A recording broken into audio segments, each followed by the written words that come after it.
Hocam ben maçtan ayrı bir soru sormak istiyorum.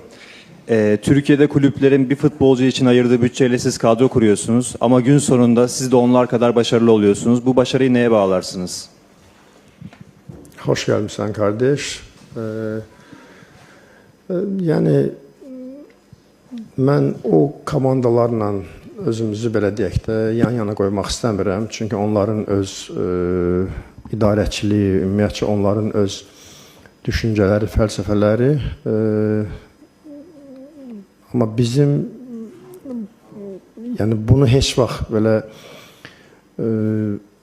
düşünməmişəm ki, bu klubun büdcəsi çoxdur, mənim büdcəm azdır və mən ondan daha yaxşı nəticə verirəm deyə belə bir fikir məndə olmayıb. Çünki hər birinə hörmətlə yanaşırıq. Sadəcə mən həmişə çalışmışam ki, düşdüyümüz duruma uyğun addım atmağa və ondan maksimum istifadə etməyə.